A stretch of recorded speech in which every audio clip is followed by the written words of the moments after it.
Pada zaman dahulu, berdirilah sebuah kerajaan besar di Pulau Jawa yang disebut Kerajaan Galuh. Kerajaan Galuh diperintah oleh Raja Prabu Permana Dikusuma. Raja Prabu Permana Dikusuma memiliki 2 orang istri. Istri yang pertama bernama Dewi Pangriok, sedangkan istri yang kedua bernama Dewi Naganingrum. Baginda Sang Permana Dikusuma telah lama memohon kepada Tuhan agar diberi putra. Tapi telah sekian lama permohonannya belum terkabul juga. Setelah memerintah kerajaan dalam waktu yang lama, Raja memutuskan untuk menjadi seorang petapa. Dan karena itu, ia memanggil menteri kesayangannya, Arya Kebonan, yaitu menteri yang menjadi kesayangannya di istana.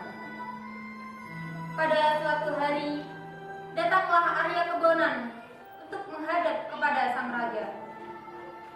Ketika Arya Kebonan mengetahui Baginda sedang beristirahat, berbaring di kamar tidurnya, ia tak jadi menghadap. Hatinya menyesal tidak dapat langsung menghadap kepada rajanya. Karena menyangka Baginda sedang tidur, Arya Kebonan pun mengeluh. Alangkah bahagianya jika aku menjadi seorang raja. Segalanya serba dilayani. Tidak seperti diriku ini, sekalipun telah bekerja keras, tapi tidak bertemu juga dengan senang. Alangkah bahagianya jika aku menjadi seorang raja. Sang raja yang mendengar keluhan Arya Kebonan segera memanggilnya.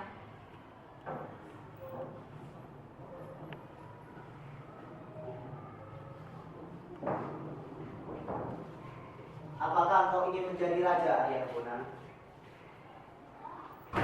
Oh, Baginda, mohon ampun Baginda. Baginda sedang beristirahat di kamar. Arya Kebonan terkejut bukan kepala. Ia tak menyangka raja mendengar keluhannya. Karena merasa bersalah, Arya Kebonan tak dapat menjawab pertanyaan Baginda. Jika benar kau ingin menjadi raja, baiklah, kuserahkan kerajaanku. Aku hendak pergi bertapa. Aku menitipkan kedua permaisuriku kepadamu. Dan ingat Arya Kebonan, kau harus bijaksana selaku seorang raja.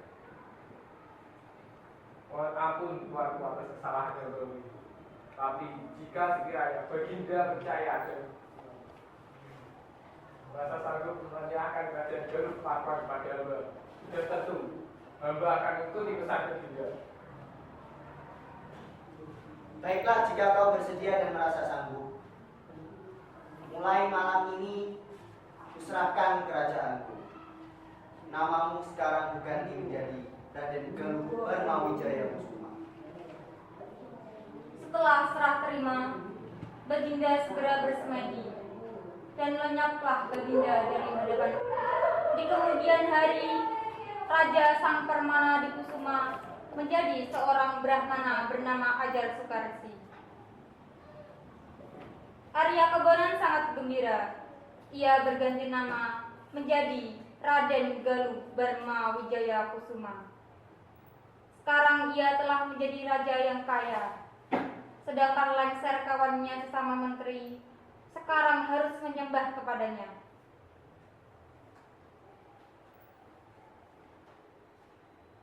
Lengser!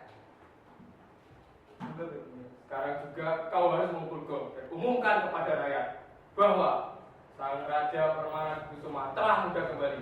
Dan ingat Lengser, kau dilarang membuka rahasia jika jiwamu ingin selamat.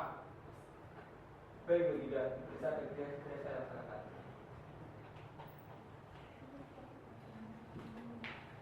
Lengser dengan hati agak kesal meninggalkan rajanya untuk memukul gong. Dengan berjalan kaki, Lengser memukul gong sambil mengumumkan bahwa rajanya telah berubah menjadi muda kembali. Rakyat Galuh Pakuan semua percaya karena mereka pun mengetahui rajanya seorang yang sakti.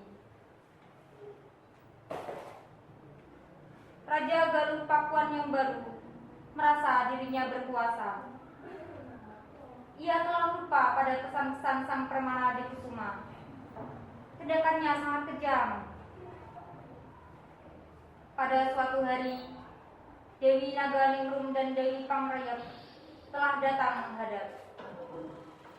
Maksud kedatangan kedua permaisuri Baginda akan menceritakan tentang impian mereka semalam.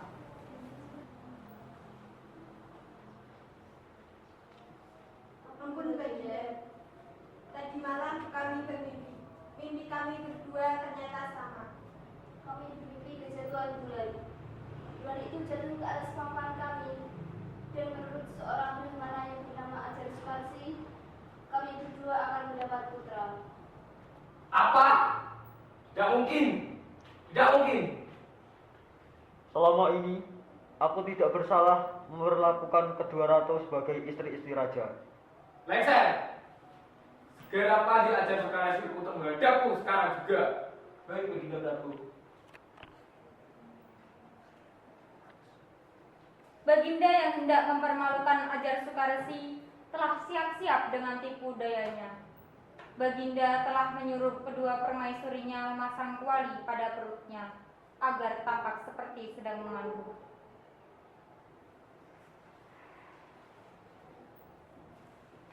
Ampun Baginda, ini bagaimana Ajar Sukarsi menjadi Baginda? Hamba Baginda. Hei Ajar Sukarsi, coba katakan, apakah kedua permaisuriku ini benar hamil atau tidak? Benar hamil tuanku. Coba katakan, laki-laki atau perempuankah kedua anak-anakku itu? Menurut penglihatan hamba yang bodoh, kedua putra Baginda, keduanya laki-laki. Alangkah marahnya sang Baginda. Kesal. Kuali yang diikatkan pada perut kedua istrinya segera diperlihatkan. Ajar Sukarsi diam saja. Rupanya kemarahan Baginda tidak sampai situ. Segera ia menyepak kuali itu jauh-jauh. Di kemudian hari, tempat jatuhnya kuali itu disebut Desa Kawali. Kau benar-benar membuatku kesal. Kubunuh kau.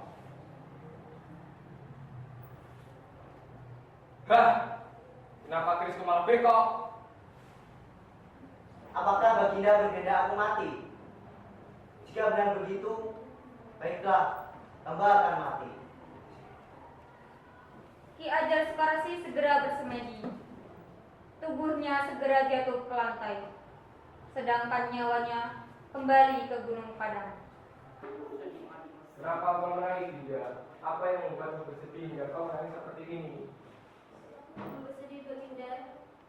Sudah 10 bulan bayi yang baru ini belum juga lahir ke dunia ini. Sedangkan bayi Dewi Pangrayap sudah lahir. Sabar ya, Dinda. Pada saatnya bayi yang kau kandung akan lahir juga di dunia ini. Baiknya kita banyak berdoa kepada Yang Maha Esa supaya dipermudah kelahiran bayi yang kau kandung. Setelah Baginda menghibur Dewi Naganingrum, tiba-tiba secara ajaib, janin dalam kandungan Naganingrum yang belum lahir tersebut berbicara. Parma Wijaya, engkau telah melupakan banyak janjimu. Semakin banyak Anda melakukan hal-hal kejam, kekuasaan Anda akan semakin pendek. Ada suara dari dalam perut Naganingrum. Sungguh aneh. Peristiwa aneh janin yang dapat berbicara tersebut membuat raja sangat marah dan takut terhadap ancaman janin tersebut. Dia ingin menyingkirkan janin itu dan segera menemukan cara untuk melakukannya. Dia memanggil dan meminta bantuan Dewi Pangrayap untuk dapat terlepas dari Dewi Naganingrum. Ampun Baginda, ada apa gerangan Baginda memanggil hamba? Pangrayap, putramu hari yang bangga akan kujadikan menggantiku kelak. Oh, benarkah Baginda? Jika memang benar demikian, hamba sangat senang sekali Baginda. Tapi jika Naganingrum melahirkan putra yang suka hanyutkan di sungai. Baik Baginda, perintah Baginda akan saya laksanakan. Dengan perasaan gembira, Dewi Pangkayat segera melaksanakan perintah suaminya dan mengatur siasat. Aduh, au, sakit. Aduh, perutku sakit. Apa aku harus segera melahirkan dia? Dewi Pangkayat yang mendengar Naganingrum akan melahirkan, datang pura-pura hendak menolong.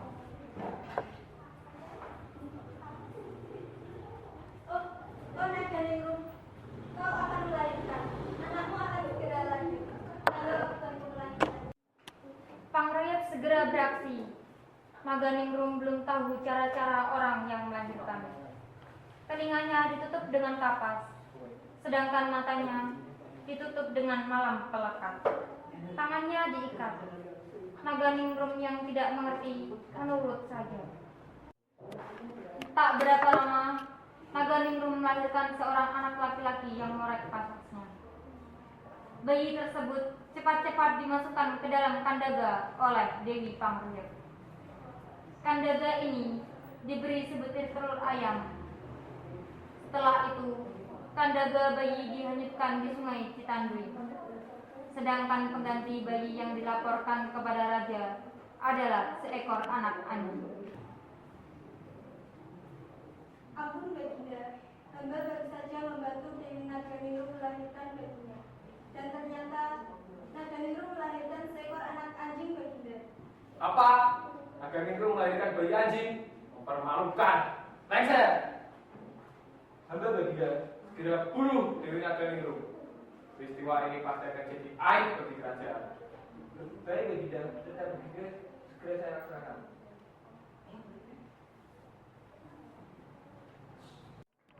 Setelah keluar dari istana, Lengser merasa tidak tenang dan bingung. Lengser tidak sampai hati membunuh Naganingrum. Apakah aku tega membunuh ratu, sedangkan beliau juga ratu yang baik? Ampun Ratu, saya diperintahkan raja untuk membunuh Ratu, tapi saya tidak tega untuk membunuh Ratu. Saya ada ide untuk menyelamatkan Ratu. Bagaimana kalau saya berikan pondok di hutan untuk Ratu? Terima kasih Lancer. Kau baik sekali. Kau masih mau melindungiku dari kejaman sang prabu. Sudah menjadi kewajiban hamba untuk melindungi keluarga kerajaan Ratu. Pagi-pagi sekali, kakek Balangan Terang dan nenek segera menuju ke gubuk mereka. Semalam, nenek Balangan Terang telah bermimpi kejaduan bulan. Menurut kepercayaan mereka, mimpi demikian berarti akan mendapatkan rezeki. Ketika keduanya sampai di sungai, bubunya tersangkut sebuah kandaga. Dan ketika kandaga tersebut dibuka, mereka terkejut. Apa ini? Ada bayi di dalam kandaga. Bayinya lucu sekali. Iya, Nek. Bayi ini cakep sekali. Ayo kita bawa pulang.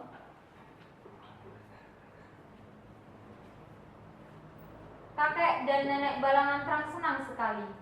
Bayi tersebut segera dibawa pulang ke gubuk mereka di dalam hutan.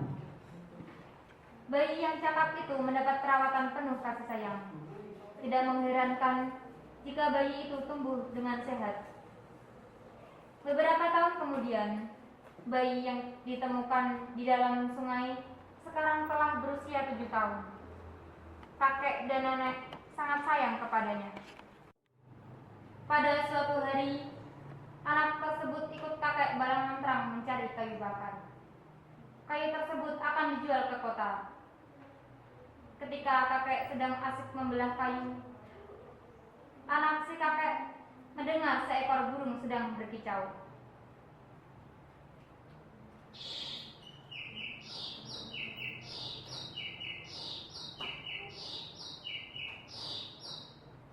Suara burung apa itu, Kek? Itu burung ciung namanya. Bagus ya? Iya bagus. Emang kenapa?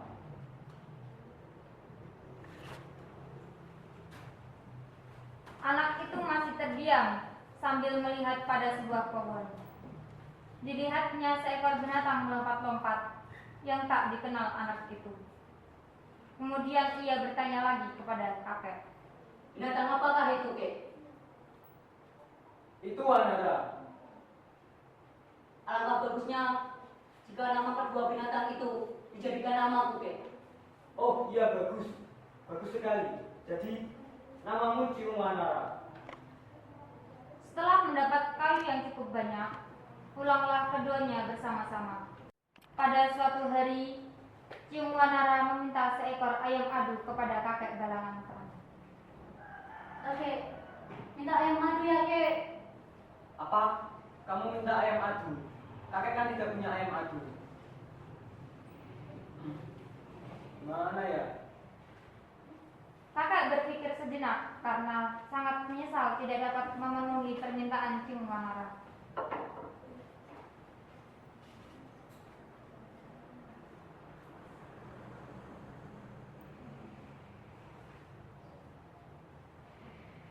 Begini saja nak, ini ada sebutir telur.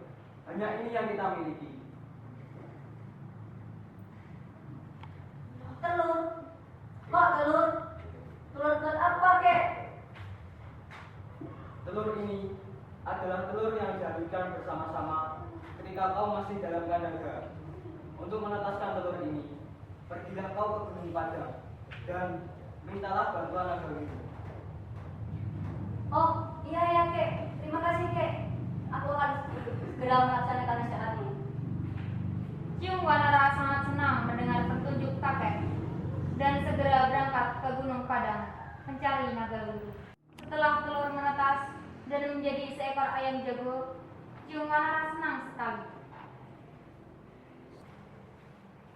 Kembalinya dari Gunung Padang, Ciung Wanara bertanya kepada kakek Balangan Terang. Kakek, siapa sebenarnya ayah dari bunda?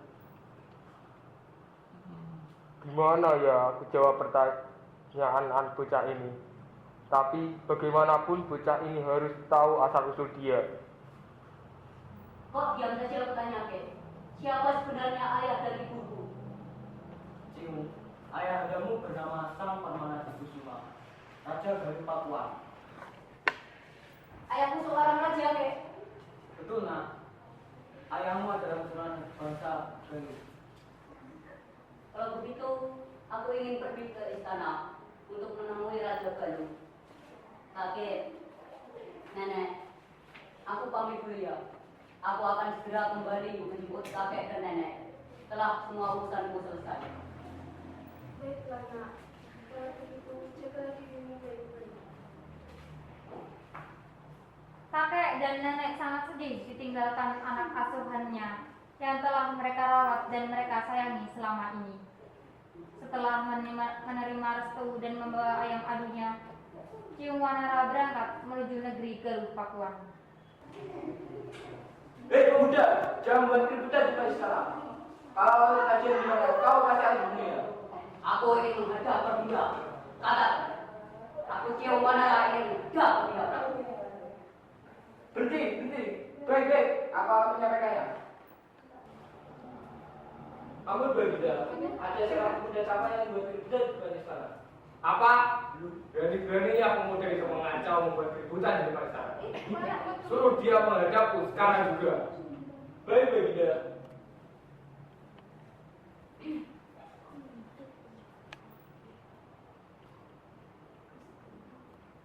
Kamu tidak. Ini pemuda tampan yang buat keributan di balik sekarang. Betul, pemuda. Saya datang ingin menghadap pemuda. Hei anak muda, siapa namamu? Dari mana asalmu? Nama hamba Ciung Wanara, putra dari kakek dan nenek Balangan Terang, dari desa Gersuntan. Apa maksudmu datang kemari? Hamba memiliki ayam satu yang aneh. Induknya mengandung selama 1 tahun. Sarangnya sebuah kandaga. Dan lebih anehnya lagi, belum telur ini menetas, telur ini pernah hanyut di sungai. Baginda teringat pada Naganingrum yang mengandung selama setahun. Sedangkan Dewi Pangrayat sudah mengira bahwa yang sekarang berada di depannya adalah putra Waganulung. Kedatangannya hendak membalas dendam. Jadi kau ingin mengadu ayammu dengan ayam milikku? Ayamku besar dan tidak pernah terkalahkan oleh ayam siapapun. Ayammu pastikan. Ayamku menawar si Jiru. Apa taruhannya? Jika ayam hamba yang kalah, maka hamba bersedia menyerahkan nyawa hamba. Jika sebaliknya, ayam baginda yang kalah, aku mohon beri paruh kerajaan berupa emas. Baiklah, aku setuju atas usulanmu. Karena Raja Galuh Pakuan merasa yakin bahwa ayam jagonya akan menang, Baginda segera membawa ayamnya ke halaman dan diikuti oleh Ciung Wanara. Mulailah kedua ayam jantan adu itu dilepaskan.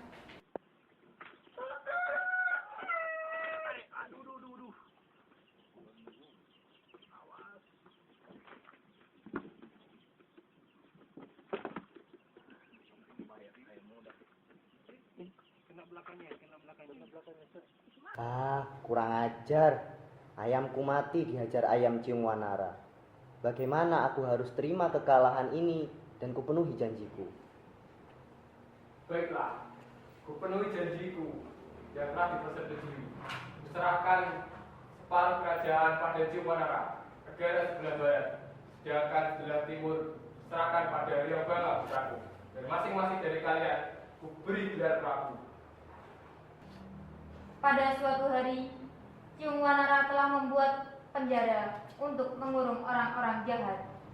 Kemudian mengundang Prabu Barma Wijaya Kusuma dan Dewi Pangrayat untuk memeriksa penjara yang baru dibangun. Prabu, tolong lihat ruangan penjara ini. Apakah sudah sesuai dengan ketentuan dijadikan penjara? Silakan masuk, Prabu. Baik. Akan kami periksa ruangan ini.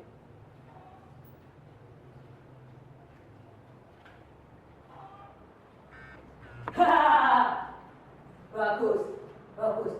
Masuklah lebih dalam, Prabu dan Ratu. Setelah kalian di dalam, segera akan masuk. Setelah selesai melaksanakan rencana dan siasat untuk menghukum Prabu Barma Wijaya dan Dewi Pangrayat, dia kemudian memberitahu orang-orang di kerajaan tentang perbuatan Barma dan Pangrayat.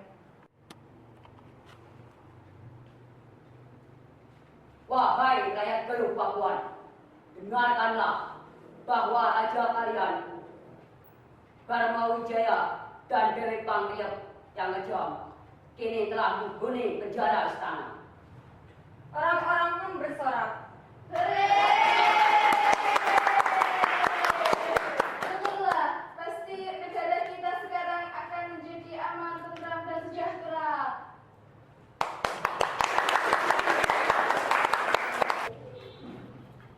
Apa? Ciung Wanara memenjarakan ayah dan bundaku? Aku akan melawan Ciung Wanara. Aku akan mengadakan pemberontakan. Haryambanga sangat marah ketika mendengar ayah dan bundanya dipenjarakan. Terjadilah perkelahian yang seru antara Ciung Wanara dengan Haryambanga. Hai Ciung, aku akan melawanmu. Aku tidak rela ayah dan bundaku kau siksa dalam penjara. Ayo kita bertanding sekarang. Ayo, aku penuhi tantangan.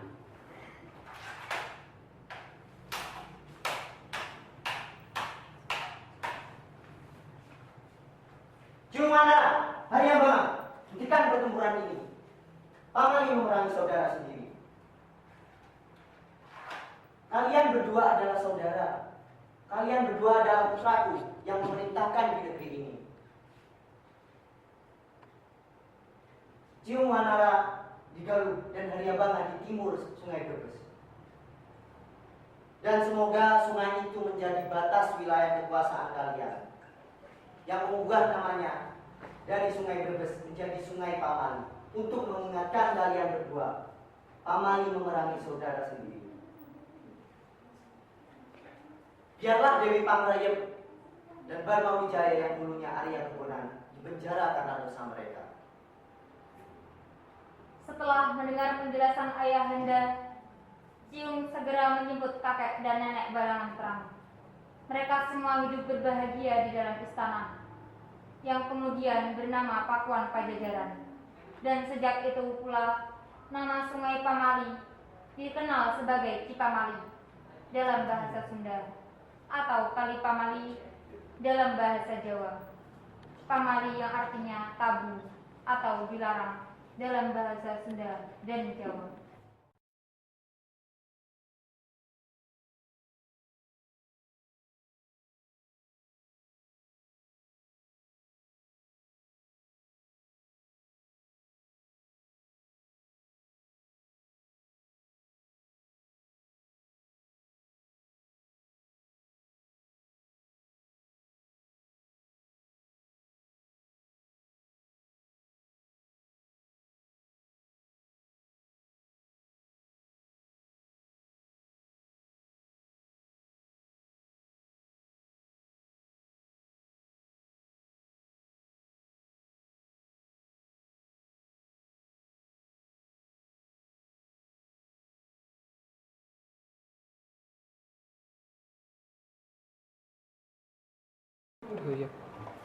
Aduh.